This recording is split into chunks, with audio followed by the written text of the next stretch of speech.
It's one of the most mysterious dinosaurs ever discovered. Head like a crocodile, meter-long jaws, a spectacular sail, and an overall body larger than T-Rex. There's no animal alive or extinct that we know of that looks anything like Spinosaurus. Spinosaurus.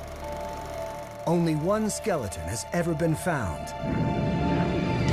And in a single night, it was destroyed. It was a catastrophic loss to science overall. Now, after a century of searching, a new skeleton has emerged from the Sahara. When this skeleton is revealed, it's going to change our understanding of this animal in pretty fundamental ways. And already it's pushing the limits of what scientists thought dinosaurs could do. We're going to be figuring out things as we look at the bones that we never dreamed possible in a dinosaur before. From the deserts of Africa to Nazi Germany, from the underground fossil trade to the cutting edge of digital paleontology. Wow. Can we solve the mystery of the world's biggest predator? I think Spinosaurus is ready now to occupy its space in the pantheon of dinosaurs. Resurrecting a lost killer, right now on this Nova National Geographic special.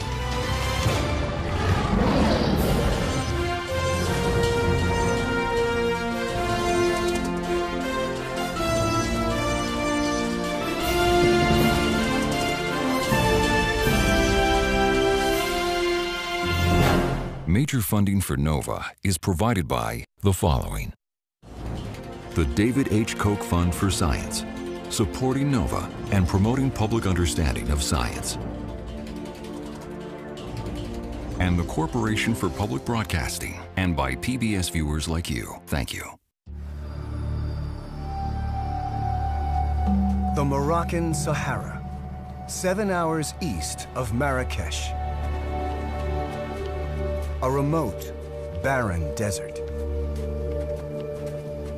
But hidden beneath the endless sands lies a treasure trove of fossils.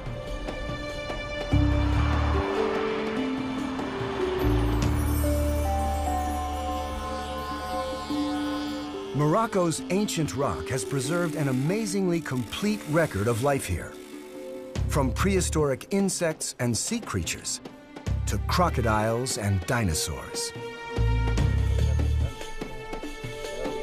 Today, they're a precious resource. The Moroccan fossil trade brings in tens of millions of dollars a year.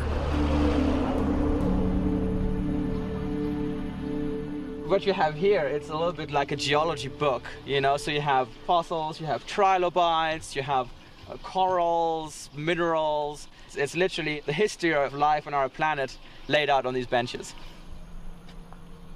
That's why paleontologist Nizar Ibrahim is here.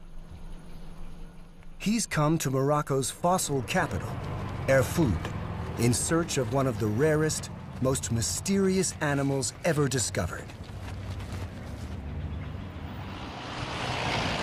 A killer, even larger than T-Rex.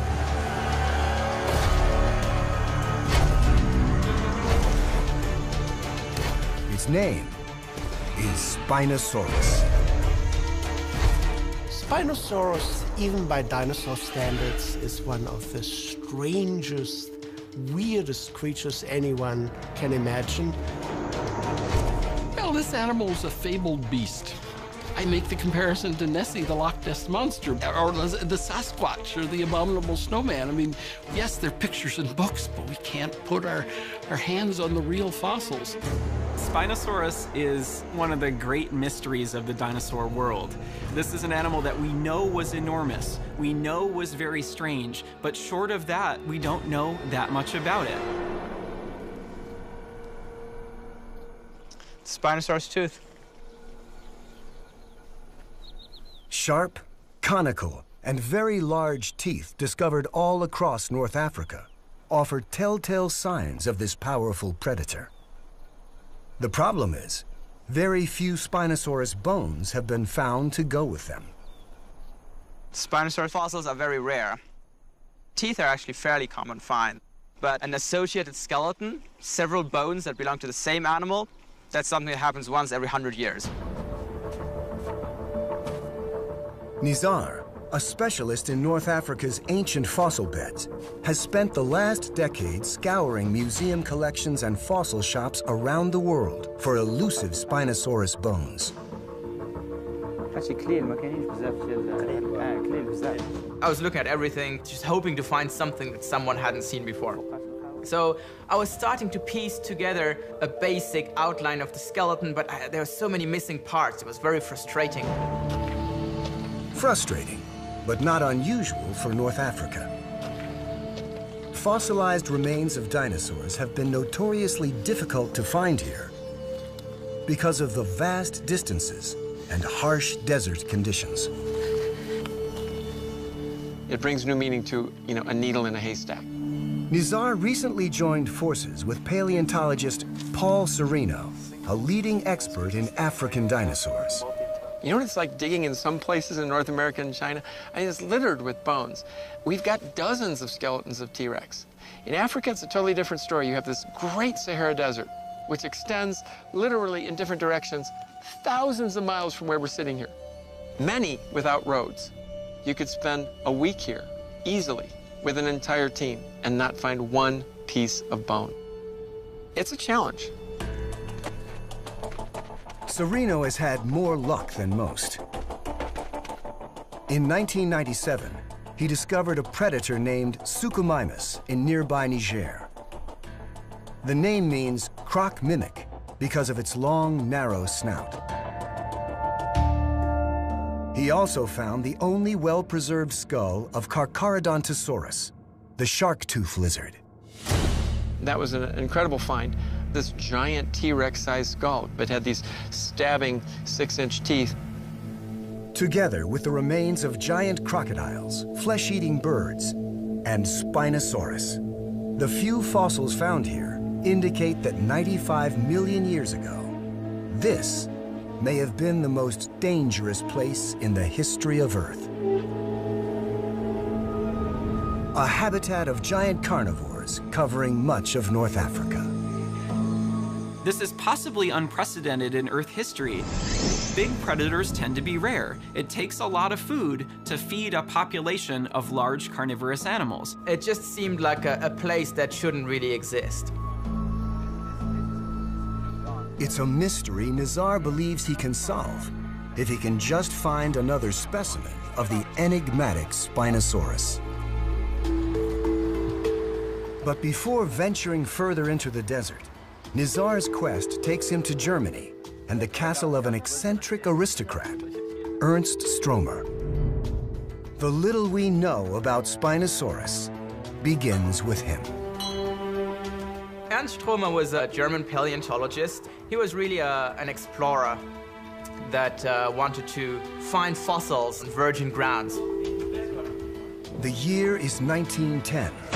Fossils are hard to come by in Germany.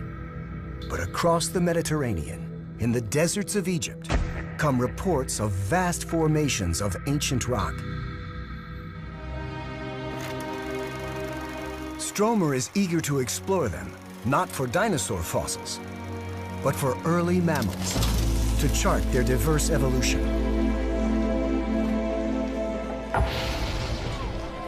With the help of an Austrian fossil hunter named Richard Margrave, he scopes out several locations.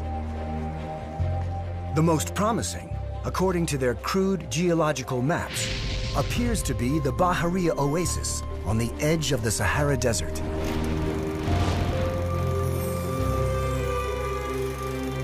Stromer was used to going to nice restaurants in Munich, living in a castle, and here he is in the middle of the desert. It's hot. He's hungry, he's not happy with the speed of the camels, and it's a really difficult situation for him. Ever the meticulous scientist, Stromer recorded his many travails. His granddaughter, Rotraud, still has his many journals and photographs. My grandfather didn't throw anything away. If every generation were to do that, the biggest castle would soon be full. Half German and half Moroccan, Nizar feels a special connection to Stromer. His works offer valuable insight into a man whose discoveries have been largely overlooked. The fact that Ernst Stromer was a great paleontologist, one of the best paleontologists in the world, had been forgotten was something that I thought was really tragic. So from a relatively early age, I thought, well, one day, we're going to restore his legacy. Stromer's journals make it easy, documenting every step of his 3-week desert trek. He writes of rainstorms and sandstorms, of frustrations with his crew. But when he finally reaches Bahariya, his luck begins to change. Stromer describes some of the first ever evidence of the Sahara's turbulent past and the creatures that lived here. I find red layers preserving shark fin spines, fish teeth, and, to my joy, also small vertebrae of reptiles. And then, at 8:40 a.m. on January 18th, I find 3 large bones lying next to each other. The better one is probably a thigh bone. Poking out of the rocks, Stromer finds enormous thighs, ribs, vertebra, and claws. They're not early mammals, but something much bigger. Apparently, these are the first of Egypt's dinosaurs. I don't know how to conserve such gigantic pieces. Stromer wandered into an oasis and wandered out with the first dinosaur bones, really good dinosaur bones from Egypt. He didn't even know grossly how old these beds were, and he was going for a different reason. And he found some of the weirdest dinosaurs on the planet. The important thing is that he realized it. Stromer changes course from mammals to dinosaurs and dispatches Margraf on more fossil-finding expeditions to Bahariya. Together, they introduce many new dinosaurs to the world.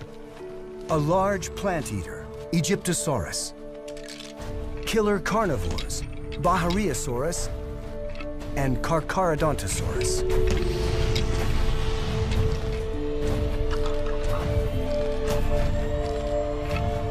And the biggest, most bizarre dinosaur of all. In 1912, Margraf makes a remarkable find in Baharia's 95-million-year-old sandstone. Long chunks of spine, massive ribs, pointy teeth, and a well-preserved lower jaw. Back in Munich, it takes Stromer several years to piece this unique creature together.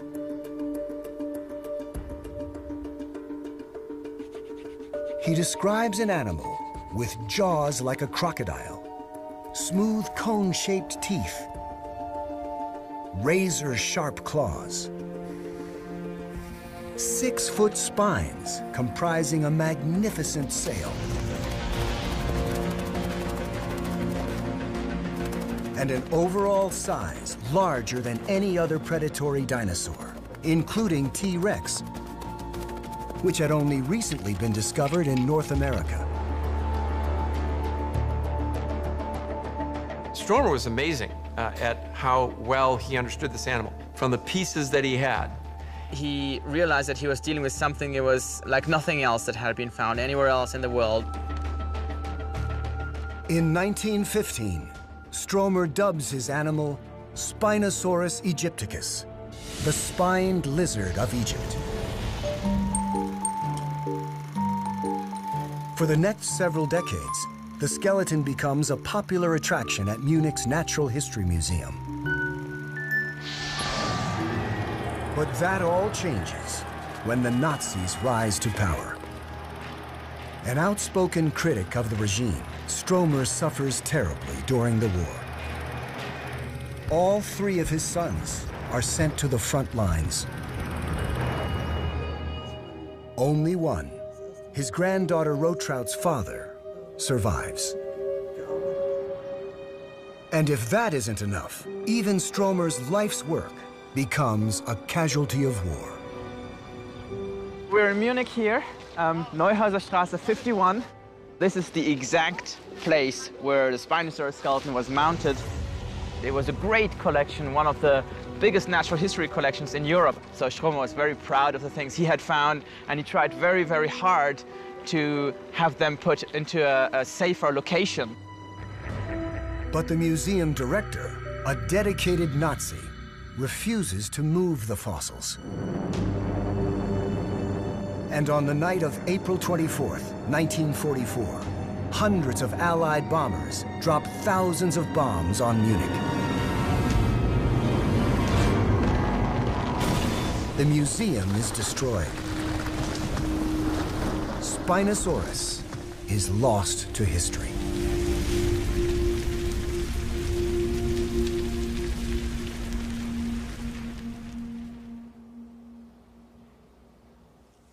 This is the only surviving image of the mounted Spinosaurus skeleton. Just imagine you spend decades of your life doing research, and then in one night, everything is destroyed. The loss of his sons, of course, was the biggest loss in his life, but the dinosaurs were a very close second. Those were unique specimens, and I think he knew that it was very difficult to find fossils in the Sahara. And he was right. Stromer died in 1952. His journals and photographs survive. But without skeletons to grace exhibit halls or fossils to study, his dinosaurs are overshadowed by T-Rex and other more familiar beasts. Not having the original Spinosaurus skeleton is a tremendous loss to dinosaur paleontology. We can't go and examine his observations directly. You had this fleeting glimpse of something and then it's gone. I mean, this is about as frustrating as it gets for paleontologists. 60 years later, Spinosaurus and the terrifying world it lived in is as mysterious as ever.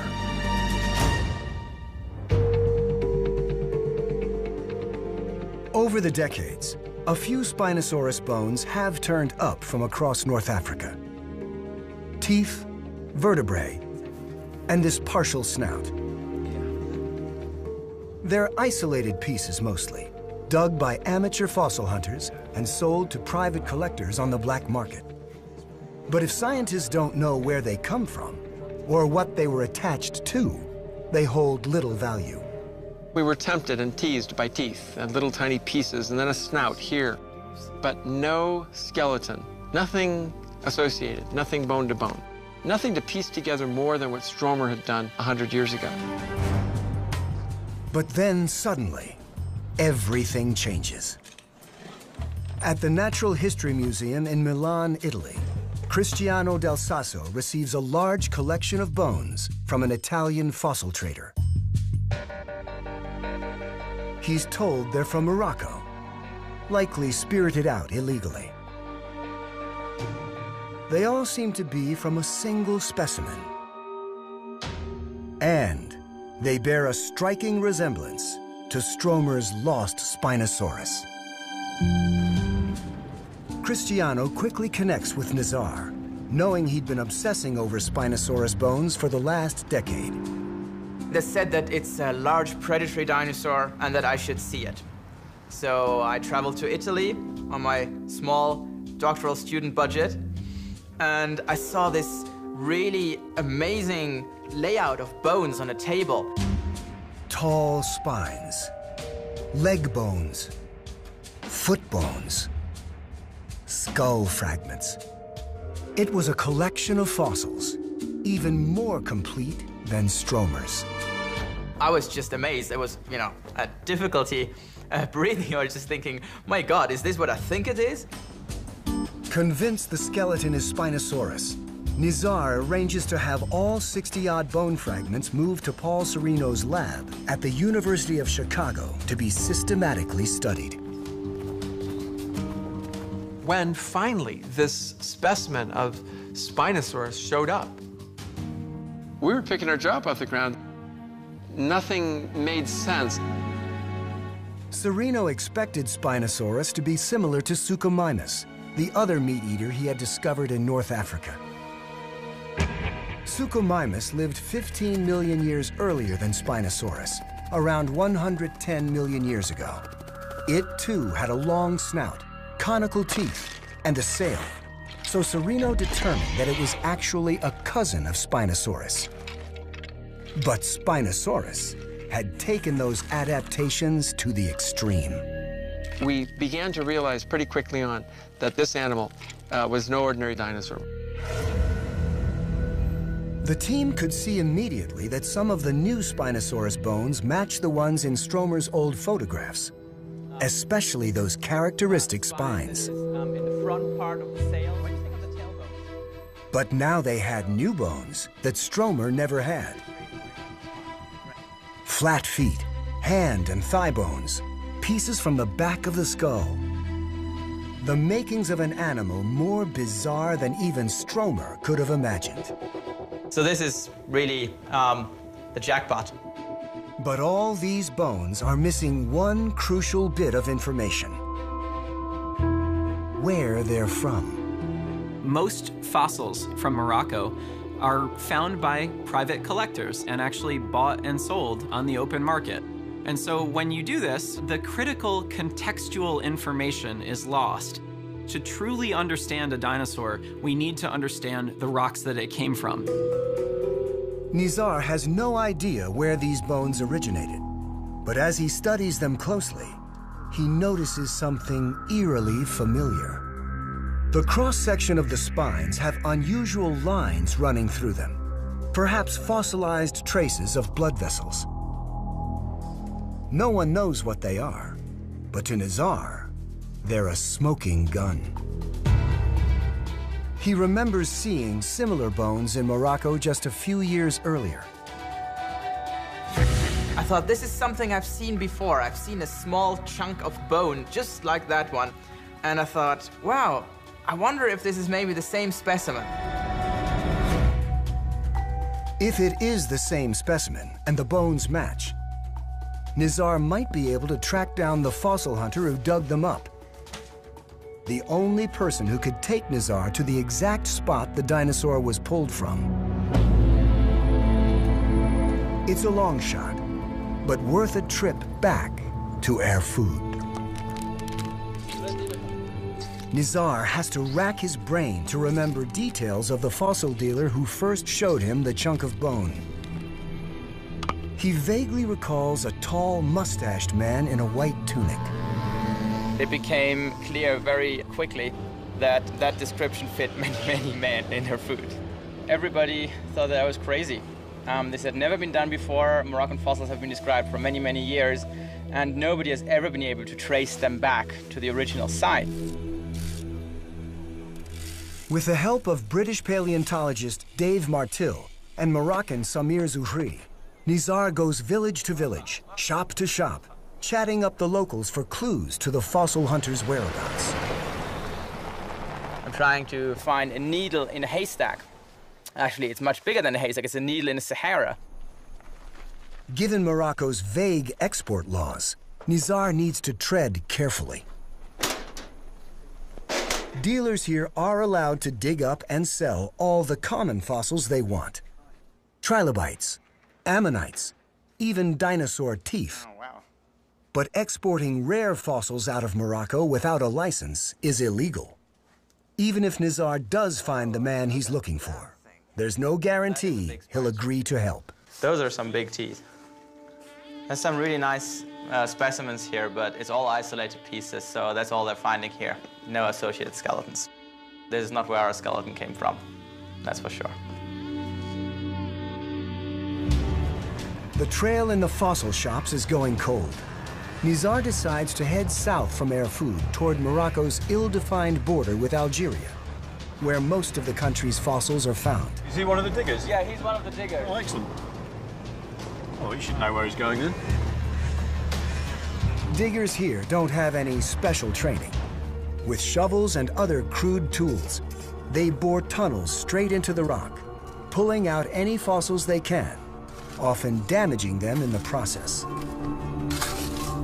They're just digging to get out what is, in essence, strange-looking rocks. They don't document the circumstances. They don't document, in most cases, where something actually came from. It's really like a Swiss cheese, lots of holes and openings. And of course, there's no scaffolding, no support structures, and it's pretty soft sandstone. People have died, and of course, they're breathing in all the dust every day. Very difficult work. Despite the risks, diggers depend on the income, and paleontologists depend on them, crude as their techniques may be. Now, this is how most fossils are found. You know, most fossils are not found by professionals. You know, if they weren't doing this, there's nobody else that has been out here collecting things in a systematic fashion.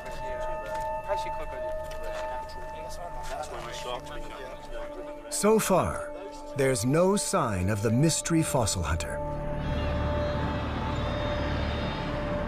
Back in Erfoud, Nizar is ready to give up. My morale is very low, just trying to figure out what to do next. You know, it's just being back at square one. And right in that moment, when I'm at the very lowest point, this figure walks past me. And after just a few seconds, it became clear that he was the man I was looking for. He was the one. Against all odds, the man actually remembers meeting Nizar several years ago. He recalls showing him a chunk of bone with lines running through them. And yes, he did dig up the rest of that skeleton. I can't believe my luck. Worried that the skeleton is now illegally abroad, the man insists that his identity be concealed. Nizar tries to convince him, in Arabic, to lead them to the dig site. He's concerned because he thinks that if someone recognizes him, he might get into trouble. So I explained to him that this is not a fossil dealer situation. I'm studying these fossils. I want to know where exactly they came from, and they'll return to the country of origin. The man agrees, finally, to take Nizar to the site where the fossils were pulled from the ground. After nearly an hour drive, most of it off-road, and a 30-minute trek up the side of a mountain, the dealer leads Nizar to a nondescript-looking hole in a hillside.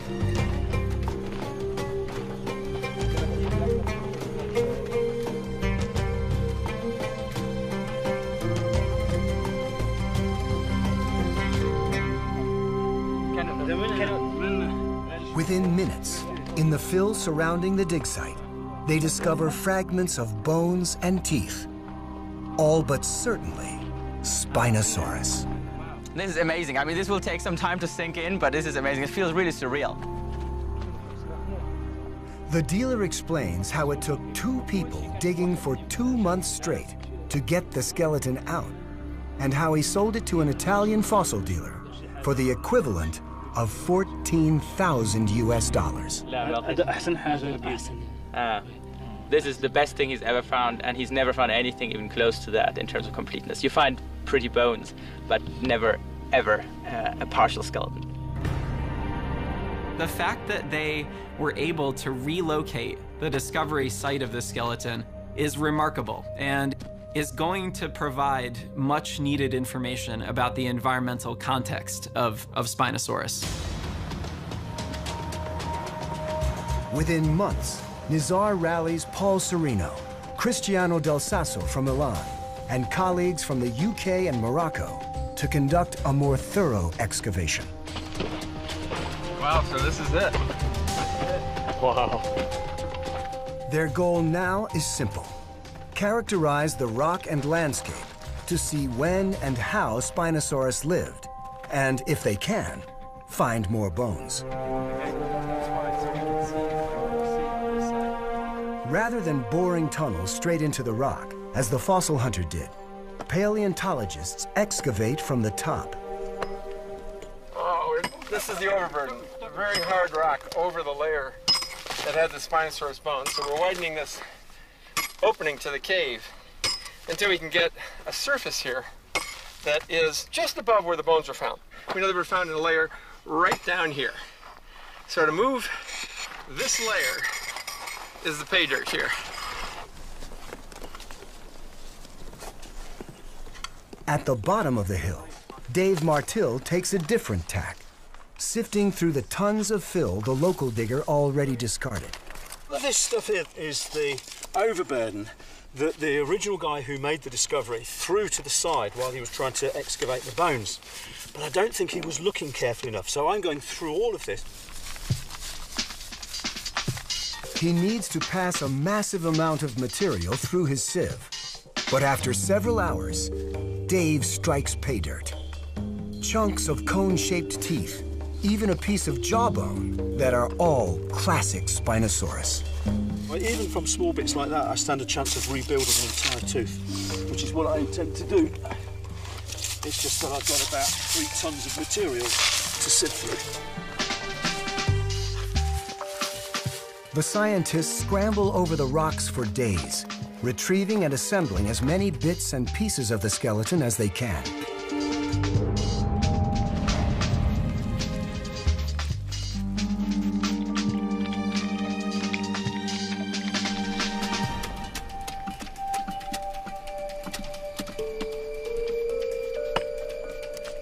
Cristiano exposes one of Spinosaurus's characteristic spines, similar to the ones Nizar recognized years ago. This is the same shape, same size of the specimen we already know well. It is another confirmation that this is the specimen we were looking for. As they piece together the bones, the scientists are also looking carefully at the rocks they come from. These layers comprise millions of years of geologic history. But can they reveal the habitat Spinosaurus lived in and how he survived alongside the other giant carnivores? We're above the dig site now, and we're looking at the cliffs that dominate this valley. And you can see beautiful stripes of gorgeous colors. Each one of these layers represents a change in the environment. Forests, lakes, rivers. As we go down through each of the layers, we're going further and further back in time, and eventually we get down to the layer with our Spinosaurus in. Buried along with Spinosaurus are very different kinds of fossils. Ones you might not expect to find halfway up a mountain in the Sahara. This is full of lots of shells. Okay, that's a little sea urchin. Sea urchins, mollusks. Oh, that's lovely. That's a nautilus. Fossils of marine animals dating back to the Cretaceous period, 95 million years ago. Back then, sea levels were over 100 meters higher than they are today. Much of this place was underwater, inundated by rivers and lakes, and a massive ancient sea. Fossils of similar age found across North Africa reveal that this lush ecosystem once stretched from here in Morocco all the way to Egypt.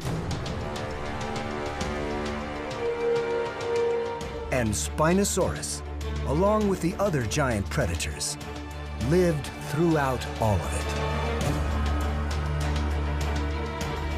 It's meat eaters, and more meat eaters. Here it is, this chamber of horrors, this scene of carnage and destruction. You know, it's a very, very striking image. Problem is, it's a scene that continues to confound paleontologists. They've found all these fossils of carnivores from this period, but relatively few herbivores for them to eat. This is unheard of. There's too many predators. And when you look for the herbivores that are found in the formation, you really have a tough time. I mean, they're not only underrepresented in bones and teeth, but it's hard to find a herbivore footprint. Stromer himself realized this puzzle. You know, there's all these big carnivorous things around, but nothing, nothing obvious for them to eat.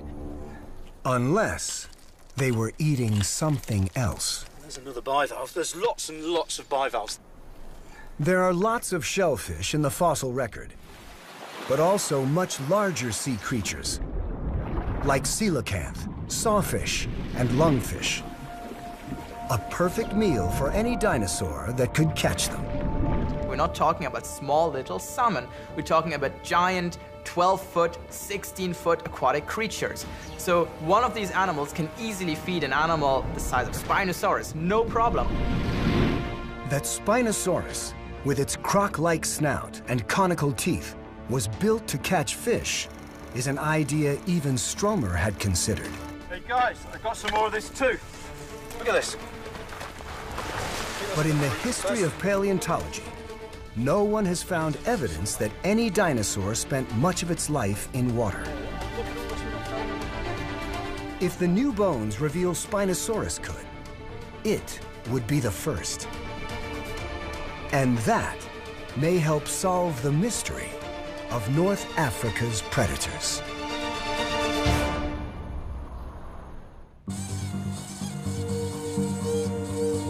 Back at the University of Chicago, the team quickly gets to work prepping and analyzing their new fossils, searching for any clues that Spinosaurus may have been aquatic. A full century after Ernst Stromer first studied and described Spinosaurus, Nizar and Paul finally have a new skeleton to study. Extremely exciting to hear that there was a skeleton out there. It's like, wow. Paleontologists have been awaiting the discovery of a new Spinosaurus skeleton ever since the first one was destroyed. Now just imagine if we lost all of this in a single night. Yeah, well, if there's any threat of a bombing raid here, we are hiding these fossils in the deepest cave. Just to be safe, the first order of business, copy the bones. While Stromer described all of his bones by hand, Nizar and team use a CT scanner to digitize theirs in, bone by bone, producing a three-dimensional picture accurate down to a fraction of a millimeter.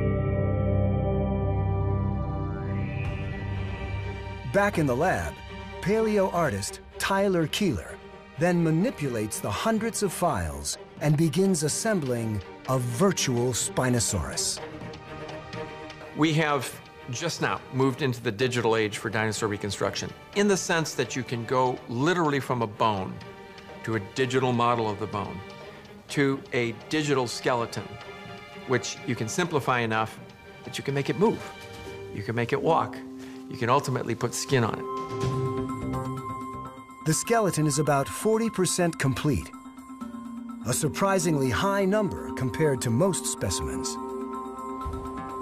Very few dinosaurs are known from a complete skeleton. There are lots that are known from a toe bone, a tooth, in most cases, just distinctive enough to just tell you, yes, there was something there, but that's all there is.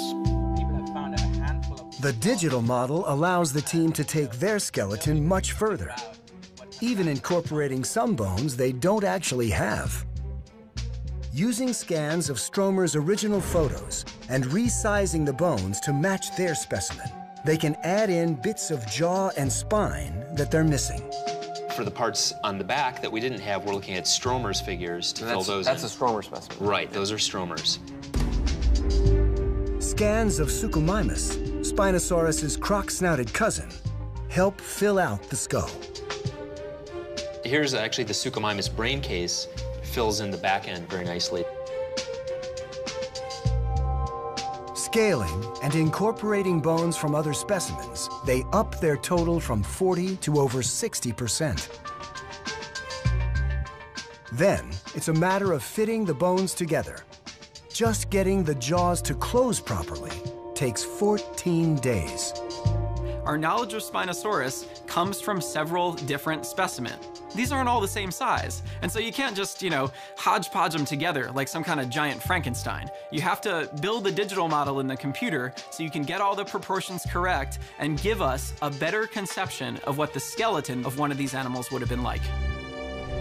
Taken together, the new specimen, Stromer's, Suchomimus, and other isolated bones, the digital skeleton reveals an animal every bit as extraordinary as Stromer imagined. 50 feet from snout to tail, the model confirms that Spinosaurus is the biggest predator ever to walk the planet.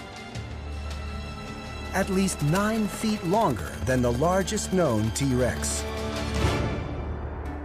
Size does matter, biologically speaking, because you wonder what are the ecological circumstances that support such a large animal. And that gets back to Stromer's conundrum. How do you feed all these giant T-Rex-sized predators? Stromer speculated that Spinosaurus could eat fish. But does that play out in the bones? The foot is a good place to start. It's got a flat bottom. I'd never seen anything like this. The first time I set eyes on it, I said, what is this doing on this dinosaur? Most predatory dinosaurs scampered around with narrower feet and curved claws. This foot's completely flat. I'd never seen anything else like it. To make sense of it, the scientists compare it to animals that are living. At least they were until relatively recently. Starting with dinosaurs' closest living relatives. When you're starting with a predatory dinosaur, you think bird as your living analogy. And you have to start there because they're bipedal. For all we know, this dinosaur had feathers. We don't know for sure. Turns out, flat feet are a handy feature for wading birds like flamingos. They help keep them stable in wet sediment. In lush Cretaceous Africa, could Spinosaurus have used them the same way? Certainly a sensible interpretation to argue that a fairly flat foot would help an animal, particularly a large animal like Spinosaurus, walking over a soupy substrate. You don't want to get stuck there. The flat surface may even help propel them through the water. If potentially they use their feet as paddle, that's a whole other chapter. It reinforces the aquatic model for this animal.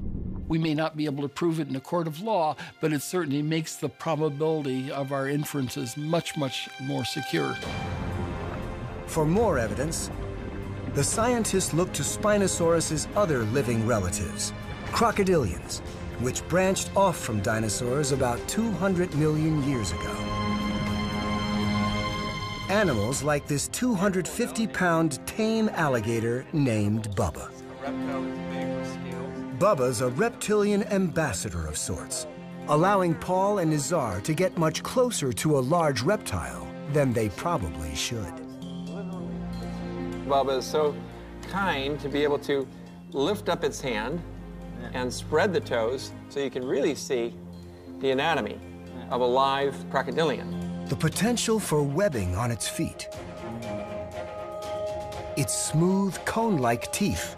No bumps, no ridges, just basically a conical tooth, which is your basic fish-eating tooth. Its long, narrow skull. Crocodilians in general, when they become more fish-specialized, the skull becomes narrower and longer. Right, because you want as little water resistance as possible. Even the sensitivity of its snout. Every little polka dot on every scale is a special sensory cell. And we see all these openings on the front of the snout of Spinosaurus. Used for detecting motion in dark, murky water. The tail may also have helped. Combined with the flat foot, it may have gracefully propelled Spinosaurus through the water. Much like this animal. Whoa, there he goes. See, look at that. He uses the tail to get going. The comparisons all point to a creature that was well suited for getting around in the water and hunting fish. But what about that giant sail?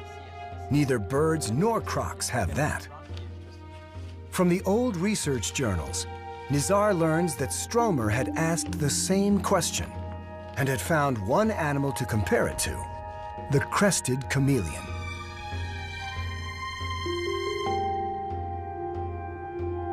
Look at this, right where that ligament attaches, there's an expansion. That's right, they all have this broad base, right? Wow, that is absolutely neat. Sails evolved independently many times.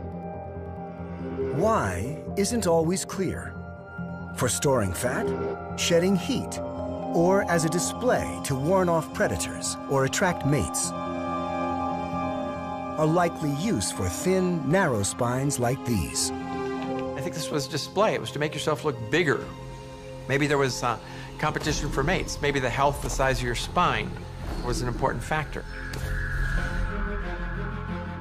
With the animal comparisons in and the digital model complete, there's only one thing left to do. The original bones will be repatriated to Morocco. But the team isn't confining its dinosaur to a computer forever. Thanks to machining facilities in Chicago and Toronto, virtual Spinosaurus is becoming the first life-size predatory dinosaur, fully realized from a digital model.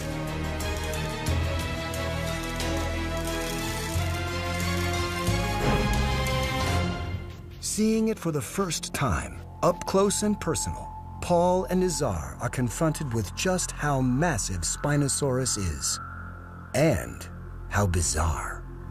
It's front heavy. You've got an 8-foot-plus sail made of solid bone. You've got an elongate trunk, longer than most dinosaurs. You've got massive forelimbs, the most massive of any dinosaur, a long neck, and then a long skull, cantilevered on this side. Where's the balance? The skeleton towering over them forces the scientists to rethink how Spinosaurus got around. Looking at the skeleton, it was certainly, very different from the mode of locomotion of any other dinosaur. It may have needed to use its long forelimbs for walking, a first for predatory dinosaurs, which so far have been strictly bipedal. While it hails from the two-legged dinosaur group of carnivores, it might be using those grabbing, rasping hands to walk. Otherwise, it's going to fall on its lovely crocodile-like head. Of course, that's only when it was walking on land. More likely, the finding is another strong indicator that Spinosaurus is different from any other dinosaur ever discovered. It appears to have forsaken the land, evolving over millions of years to thrive in water. It is one of the great mysteries of the dinosaur era that every other major group has seemed to invade the water, and no dinosaur had ever done this. Never a dinosaur with a fin for swimming. Never a dinosaur with anything we could point to say, that was adapted for being in water. This is the first time, and it's really exciting. With this revelation comes a long-awaited explanation for how Spinosaurus and all the other monster predators of Africa's late Cretaceous competed for prey. Quite simply, they didn't.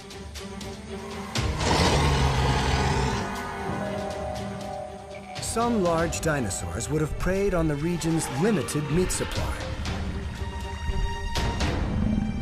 Spinosaurus may have only come up on land when it needed to lay eggs or move to another river.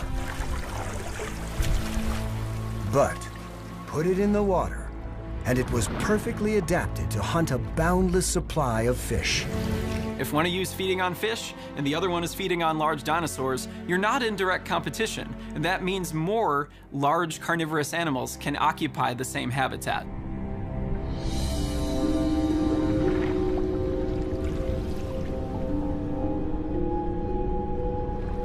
Paddle-like feet and powerful tail propel it through the murky, turbid water.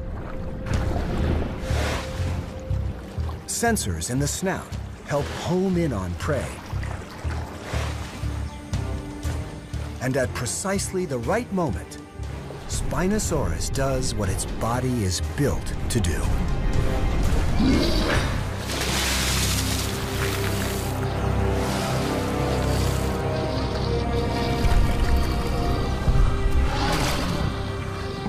It all makes sense, you know, being big, having these strange proportions, having these unusual feet, this big sail. Once you really understand the world Spinosaurus lived in, all these adaptations make sense. And now, Spinosaurus makes sense too. It's been an odyssey spanning 3 continents and 100 million years. But finally, it can take its place among giants.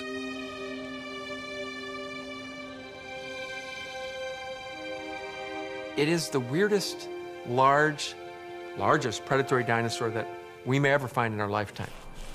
But the saga behind this dinosaur, the man who was associated with the first bones, world wars, the contraband fossils, it's a story that has so many dimensions, it's going to be hard to top. Spinosaurus hadn't really captured the public's imagination because it just wasn't real. It was like a made-up dragon. But with this skeleton, you know, things are going to change. It's absolutely going to capture the imagination of the world. Spinosaurus, the world's first aquatic dinosaur. The largest predator is the lost killer of the Cretaceous.